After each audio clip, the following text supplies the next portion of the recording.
The Boeing 737 cruised at 37,000 feet through crystalline December sky, passenger cabin humming with the white noise of pressurized flight. Most travelers dozed or scrolled through phones, oblivious to the world beyond their windows. In seat 23F, a woman in her late 50s stared through the oval portal, her reflection ghosting across clouds that stretched like cotton continents below. Her gray cardigan hung loose over a faded university sweatshirt. Reading glasses dangled from a beaded chain around her neck.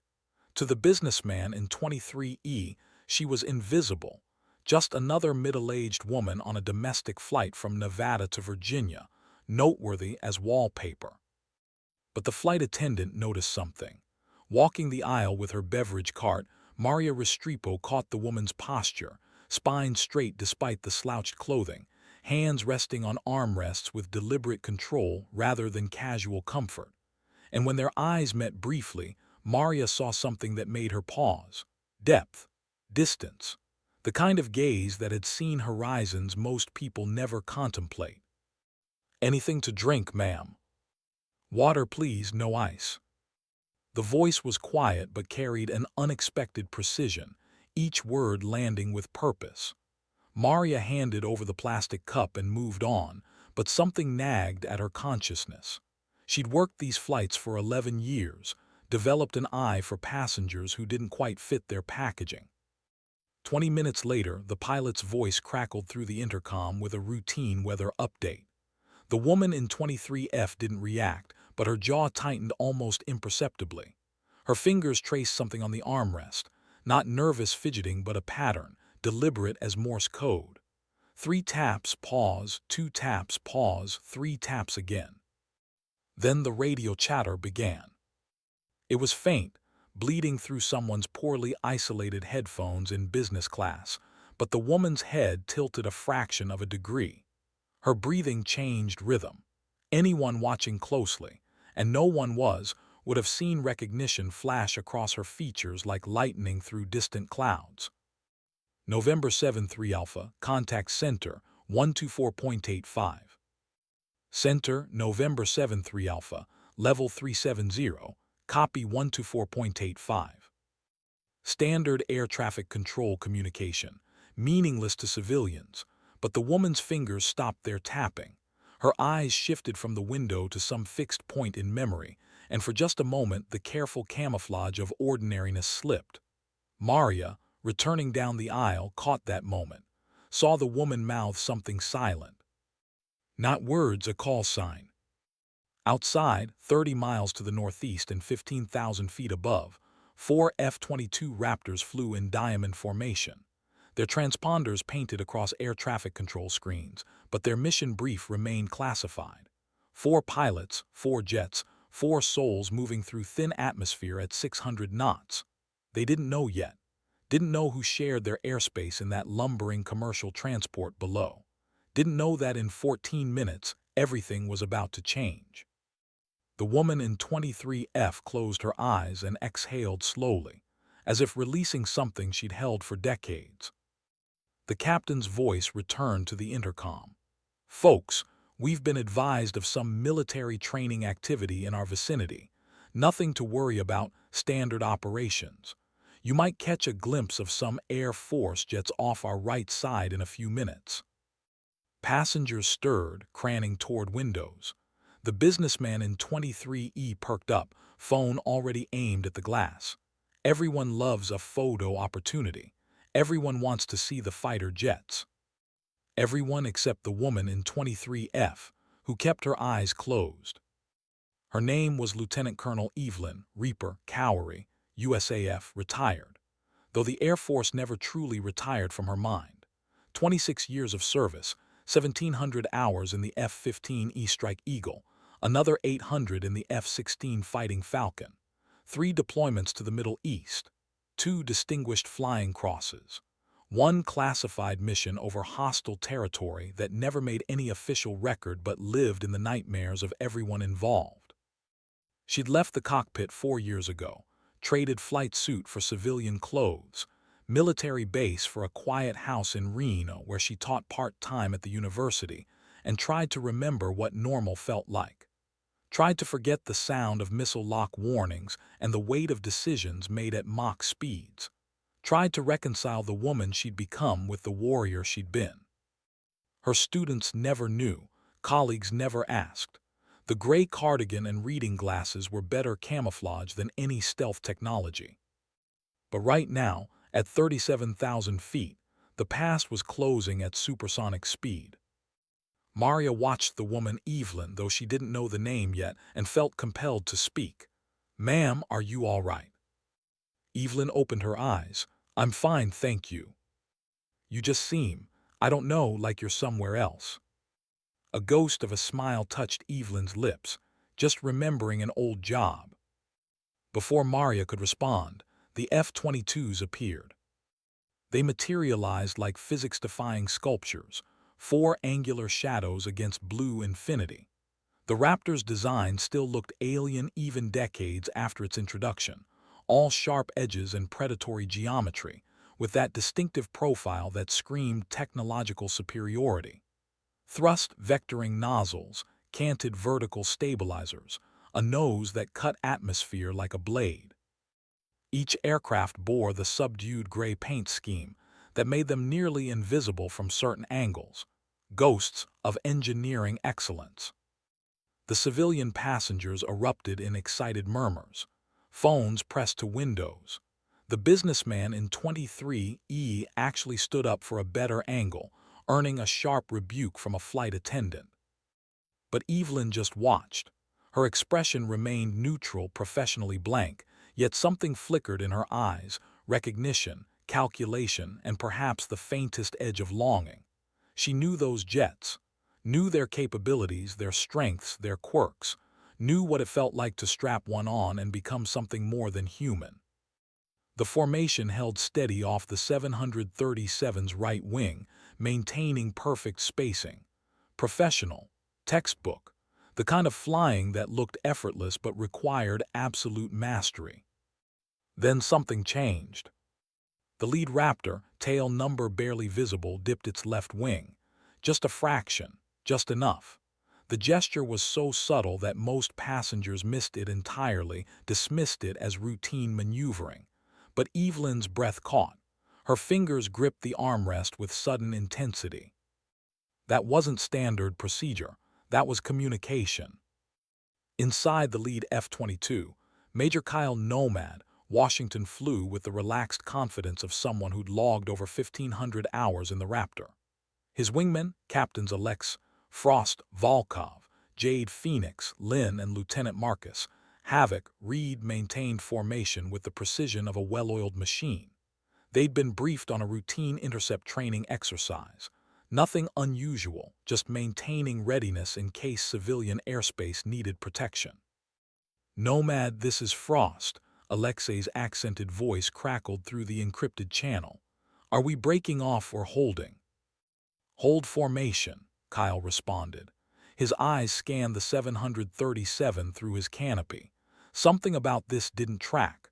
Their mission coordinator had been unusually specific about this particular civilian flight. No explanation, just orders to maintain visual contact and await further instruction. "Phoenix to Nomad," Jade's voice cut in. "I'm showing an anomaly in our mission brief. There's a flag on that commercial traffic." "Define flag." "Special designation, code 77 Romeo."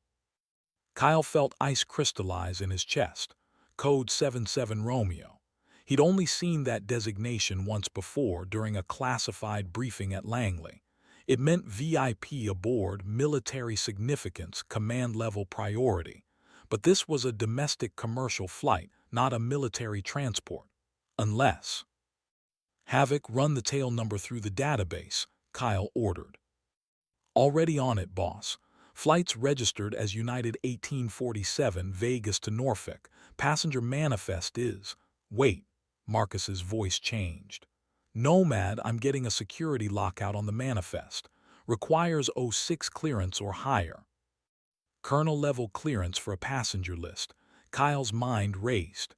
"Control, this is Nomad flight. Request clarification on code 77 Romeo." The pause lasted 3 seconds, an eternity in tactical communication. Nomad flight, continue visual escort, maintain current distance, further instructions to follow. Not an answer, a deflection. Kyle had been in the Air Force long enough to recognize when someone was buying time. His flight commander knew something, was coordinating something, and hadn't brought them into the loop yet. Copy that, Control. Nomad flight maintaining escort.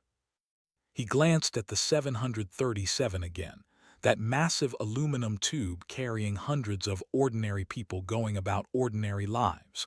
One of them wasn't ordinary. One of them had triggered protocols that required 4 of the Air Force's most advanced fighters to show up. Inside the commercial cabin, Evelyn watched the formation adjust. They'd tightened spacing, moved from escort distance to something more deliberate, more ceremonial. Her heart rate elevated despite decades of training to control physiological responses. They knew. Somehow they knew.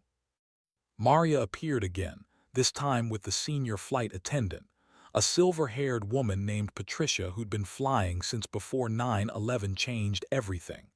Patricia leaned down, voice low and professional. "Ma'am, I need to ask you something. Did you serve?" Evelyn met her eyes steadily. "Why do you ask?" "Because those jets out there aren't just passing by. They're escorting us. And the captain just got a very unusual message from air traffic control asking if we have a passenger named Cowery aboard." The businessman in 23E had stopped taking photos. He was listening now, along with several other nearby passengers. The ambient noise of the cabin seemed to drop away. Evelyn considered lying, considered maintaining the comfortable anonymity she'd worn like armor for 4 years. But something in Patricia's expression, respect, curiosity, and genuine concern, cut through her defenses. "Yes," she said quietly, "I served." "What branch?" "Air Force." Patricia's eyes widened slightly. "Were you a pilot?" The question hung in pressurized air. Around them, more passengers were tuning in, conversations dying as curiosity spread like ripples across water. The fighters remained visible outside, 4 metallic angels holding formation with impossible precision.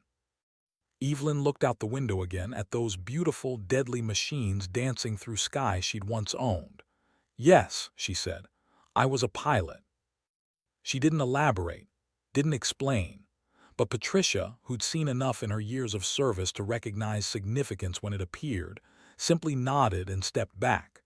She moved to the intercom phone, spoke briefly with the cockpit, her expression shifting through surprise to something approaching awe.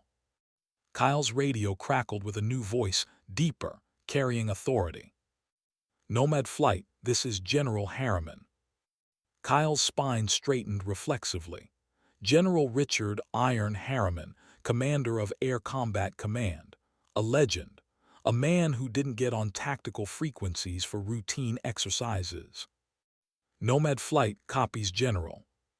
"Major Washington, do you know what day this is?" "Odd question. December 17th, sir." 23 years ago today, December 17th, during Operation Desert Fox, an F-15E Strike Eagle call sign Reaper 21 took catastrophic damage over Baghdad. Hydraulics failure, electrical fire, navigation systems offline. Her weapons systems officer ejected safely. The pilot stayed with the aircraft, flew it manually for 73 minutes through hostile airspace, and brought it home to Al Udeid with 3 feet of vertical stabilizer missing. Kyle's blood ran cold. He knew this story. Every fighter pilot knew this story. It was taught at every weapons school, analyzed in every tactical course. The impossible landing, the flight that shouldn't have been survivable. "That pilot," General Harriman continued, "is on the commercial traffic you're escorting. Lieutenant Colonel Evelyn Cowery, retired. Call sign Reaper." The encrypted channel went silent. 4 pilots processing the same shock simultaneously. "Sir," Kyle managed, "we weren't briefed." "I know. She doesn't seek recognition." Hasn't attended a single reunion or ceremony. Refused interviews, turned down book deals, just vanished into civilian life. But she's traveling today because her former weapons systems officer, Colonel David Park, is being buried at Arlington tomorrow. She's going to say goodbye to the man who trusted her enough to let her try the impossible. Kyle felt something shift in his chest. The weight of legacy, the presence of history, the sudden understanding that he was sharing airspace with someone who'd become myth. "Nomad flight," General Harriman said, his voice carrying a tone that transcended rank. "You have my authorization to render appropriate honors." "Sir, what are you asking us to do?" "What she deserves, Major. What she earned. Show her that some of us still remember. Show her that Reaper still means something." The connection clicked off. Kyle looked at his wingmen's aircraft, saw them holding position with absolute discipline. His hands rested on controls that responded to thought as much as touch. Outside, the December sun painted long shadows across cloud tops, and below, that 737 carried a woman who'd proven what courage looked like when everything fell apart. "Frost, Phoenix, Havoc," Kyle said quietly. "We're going to do something that'll probably get us questioned by command. But first, I need you to understand who we're honoring." "Copy lead," Jade responded. "We're listening." Baghdad, December 2002. Reaper 21 took a surface-to-air missile hit during a strike mission, blew apart her hydraulics, started an electrical fire that melted half her instruments. Her WSO, David Park, had no choice but to punch out. Smart decision. The book says when you lose hydraulics in a Strike Eagle, you eject. No heroics, no gambles. That aircraft should have been a smoking hole in the desert. Kyle paused, checking his instruments, making sure his voice remained steady. But Colonel Cowery, she was a captain then, stayed with it. Flew on backup systems that weren't designed to actually fly the jet, just limp it toward friendly territory. No autopilot, no fly-by-wire, just pure manual control on systems that were actively failing. She navigated by dead reckoning and a handheld GPS because her displays were gone. Dodged 2 more SAM launches using the seat of her pants because she had no radar warning. "Jesus," Marcus breathed. 73 minutes, Kyle continued. "That's how long she kept that dying jet in the sky. Think about that. Over an hour of fighting physics and engineering limits, knowing that any second could be the moment something else fails and she augers in. But she made it back. Landed at Al Udeid with a tailhook engagement that the LSO said was smoother than most training runs. When they inspected the jet, they found damage that should have made controlled flight impossible. The engineers couldn't figure out how she'd done it, still can't." "So what happened to her?" Alexei asked. 2 distinguished flying crosses, a silver star, and then she just continued serving. No press tour, no retirement as a celebrity. Flew combat missions for another 15 years, mentored dozens of younger pilots, and then retired quietly. Most people in the Air Force today don't even know her name. The formation held steady against blue immensity. "But we know," Kyle said. "And right now we're going to make damn sure she knows that we know. Phoenix, you're on my left wing. Frost, right wing. Havoc, you've got slot. We're going to execute the missing man formation, and we're going to do it perfectly. This isn't for cameras or spectators. This is for her." "Lead, we're not over a ceremony or a funeral," Jade said carefully. "We're escorting civilian traffic. Isn't this?" "Against protocol, probably. But General Harriman gave authorization, and some things matter more than protocol. Colonel David Park is being buried tomorrow. Colonel Cowery is going to say goodbye to her wingman. We're going to honor them both." 3 voices responded in unison. "Copy lead." Kyle breathed deeply, feeling the weight of moments settle over him like gravity. "Nomad flight, prepare for missing man. On my mark, execute in 3, 2, 1, mark." The formation shifted. Inside the 737, Evelyn watched the impossible become real. The 4 Raptors, which had been holding steady escort position, suddenly moved with balletic precision. Three aircraft, the lead and both wingers, tightened into a perfect V formation.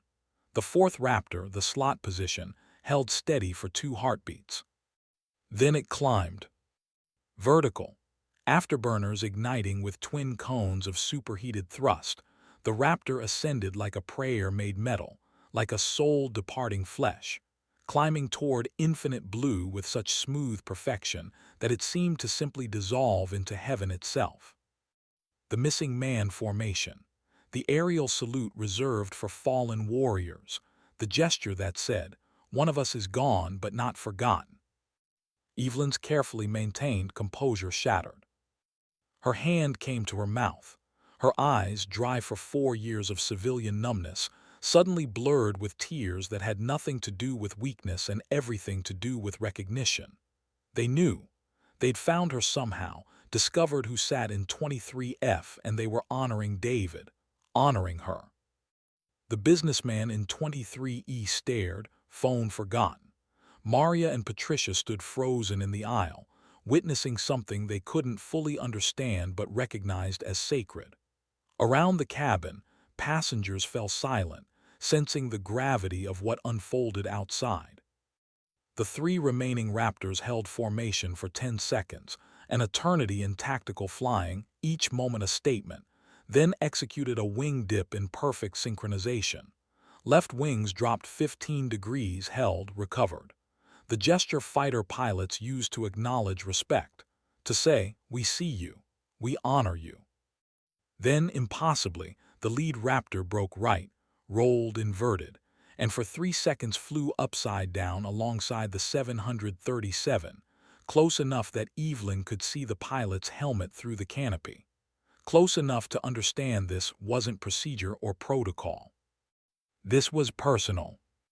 The Raptor rolled back upright, rejoined formation, and the 4 jets, reunited as the climbing aircraft descended back into slot, accelerated away.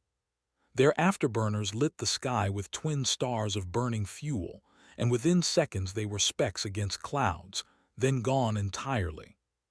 The cabin erupted in confused applause. Passengers who didn't understand still recognized they'd witnessed something extraordinary. But Evelyn just sat motionless, tears streaming down her face, one hand pressed against the window as if she could reach through the glass and touch the empty sky where her brothers and sisters in arms had just spoken in the only language that mattered. Patricia approached slowly, reverently. "Ma'am, what was your call sign?" Evelyn's voice cracked when she answered, "Reaper." The word spread through the cabin like wildfire, whispered from row to row, passed forward and backward, gaining weight with each repetition. Reaper. The woman in 23F was Reaper, and gradually, for those who knew, who remembered, who'd heard the story, recognition dawned. The Baghdad flight, the impossible landing, the legend who'd vanished. She was here, she was real. She'd been sitting among them, invisible and unremarkable, carrying her history in silence. The captain's voice returned to the intercom, and this time something had changed in his tone, formality replaced by genuine emotion. "Ladies and gentlemen, this is Captain Rodriguez. I've just been informed by air traffic control that we had the extraordinary honor of being escorted by an F-22 Raptor squadron. What you witnessed, that was called a missing man formation. It's a military aerial salute, typically reserved for memorial services. We have a very special passenger aboard today, a retired Air Force pilot who will be attending the funeral of her former crew member tomorrow at Arlington National Cemetery. The Air Force wanted to honor both of them." He paused, voice thickening. "Ma'am, if you're listening, from everyone in this cockpit, thank you for your service. It was an honor to share the sky with you." The applause returned, louder now, understanding replacing confusion. Passengers turned in their seats, trying to identify her, but Patricia and Maria had positioned themselves protectively around 23F, creating a barrier of privacy. They understood without being told that this woman didn't want attention, didn't seek recognition. The tears on her face weren't from joy at being acknowledged, but from grief finally given permission to surface. Evelyn stared out the window at empty sky and saw ghosts. Saw David's face the moment before he ejected, fear and trust warring in his expression. Saw the way the stick had fought her, hydraulic fluid spraying across the canopy, the smell of electrical fire filling the cockpit. Felt the impossible weight of keeping that dying jet airborne, every second a negotiation with physics and fate. Saw the faces of every pilot she'd flown with, trained, mentored. Saw the young lieutenants who'd looked at her with skepticism at first, a woman in the fighter community, in the early days when that was still controversial, and then with grudging respect, and finally with the kind of loyalty that transcended gender or politics or anything except competence and courage. Saw all of it, the whole weight of service, compressed into this moment at 37,000 feet where the Air Force had reached across years and distance to say, "You're still one of us. You'll always be one of us." Her phone buzzed in her pocket. A text message from a number she recognized, her former squadron commander, now a two-star general. "Just heard what happened up there. They don't do that for just anyone, Ev. They do it for legends. See you at Arlington tomorrow. We'll be there in force." David would have loved this. She typed back with shaking hands. "They did it for him, not me." The response came immediately. "They did it for both of you. Let them honor you. You earned it." But had she? That question had haunted Evelyn for 23 years. The flight that made her famous had also been the flight where she'd made a decision that, by every regulation and training manual, was wrong. She should have ejected, should have followed David out the escape hatch and let that multi-million-dollar aircraft become scrap metal. Pilots weren't supposed to be heroic. They were supposed to be smart, calculated, survivable. The Air Force had invested millions in training her, and she'd risked all of that for a machine. For pride. For the stubborn refusal to accept that some problems couldn't be solved through skill and determination. She'd been lucky.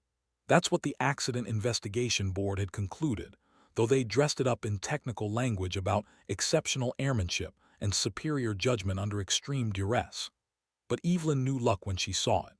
Knew how many times during that 73-minute nightmare she'd been seconds from disaster.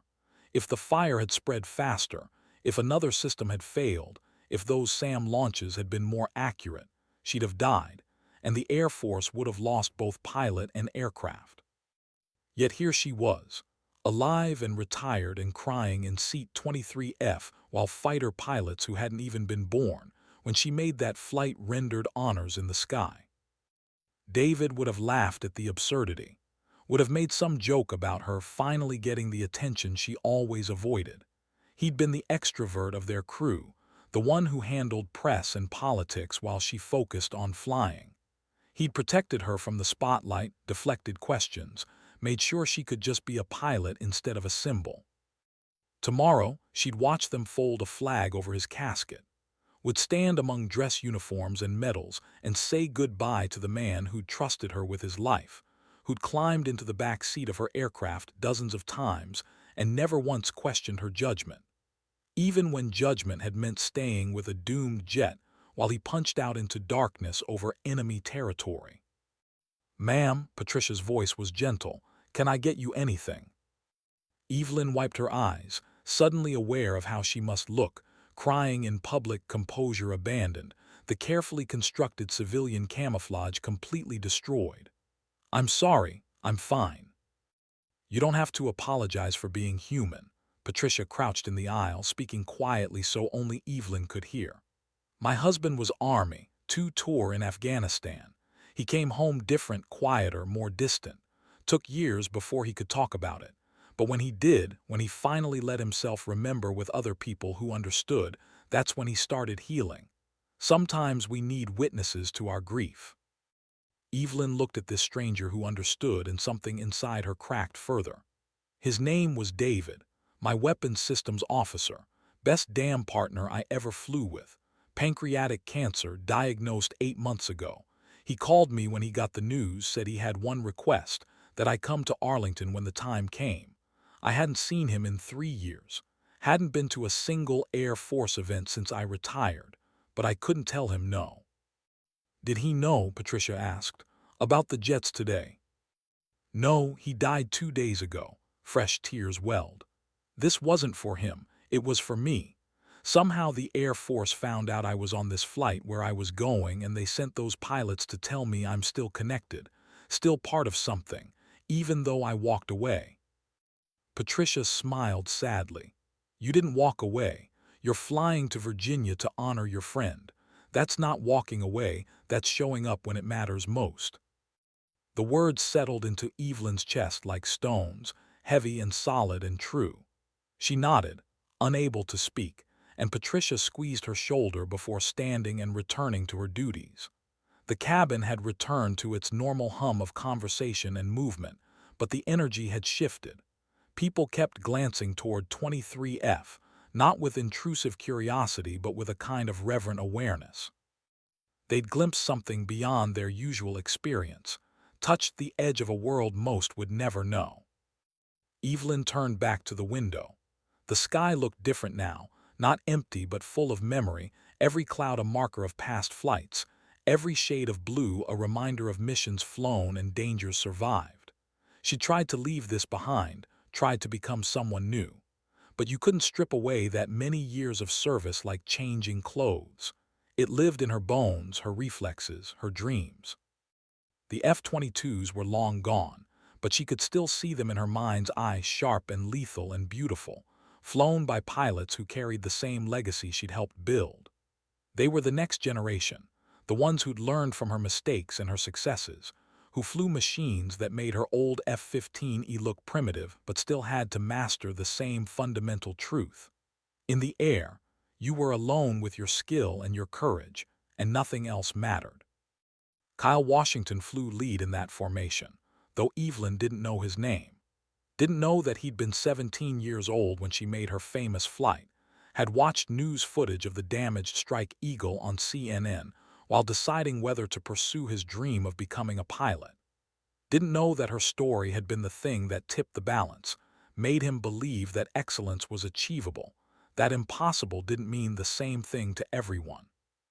He was thinking about that now, guiding his Raptor back toward Langley Air Force Base, replaying the missing man maneuver in his mind.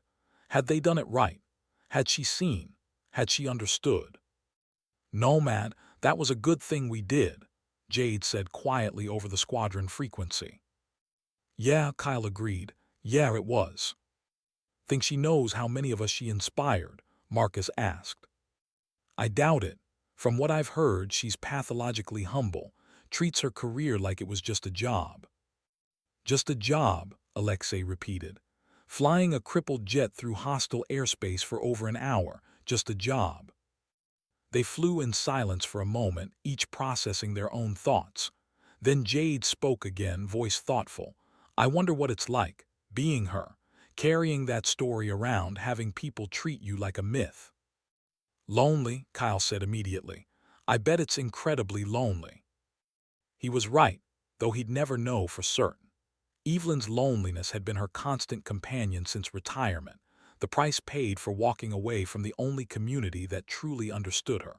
She'd thought distance would bring peace, that removing herself from the military environment would let her become someone normal. But normal felt like a lie she told herself each morning.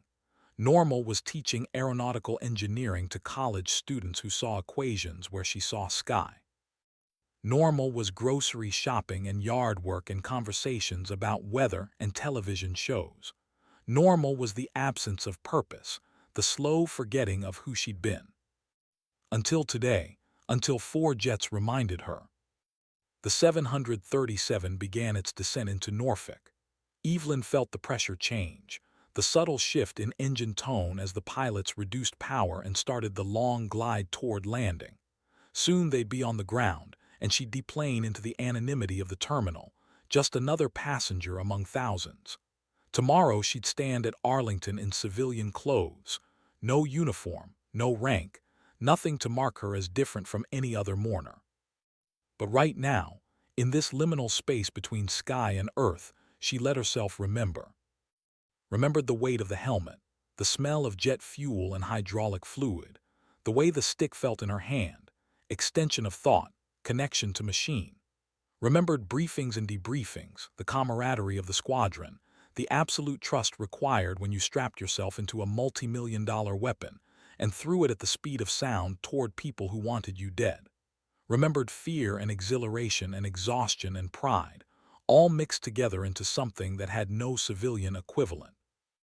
Remembered being Reaper. The landing was smooth, professional, unremarkable. As the 737 taxied toward the gate, Captain Rodriguez came on the intercom one final time. "Ladies and gentlemen, welcome to Norfolk. For our special passenger, ma'am, there will be someone waiting for you at the gate. Command wanted me to let you know." Evelyn's stomach tightened. Of course there would be. The Air Force didn't do things halfway. If they'd arranged a fighter escort, they'd arranged a reception. She'd hoped to slip away quietly, grab a rental car, drive to her hotel in Arlington, spend the evening alone with her thoughts and her grief. But the service had other plans. The aircraft reached the gate. Seatbelt signs chimed off. Passengers stood, reaching for overhead compartments, beginning the familiar shuffle toward the exit. But as Evelyn gathered her small carry-on, Patricia appeared one more time. "Ma'am, would you mind waiting until the other passengers deplane? Someone asked if you could exit last." Evelyn nodded, resigned. She remained seated while the cabin emptied, watching the slow procession of strangers who'd shared her sky but not her story. Some glanced back at her, curious, respectful, wondering. The businessman from 23E paused, seemed like he wanted to say something, then just nodded and moved on. Small gestures of acknowledgement that she neither sought nor particularly wanted.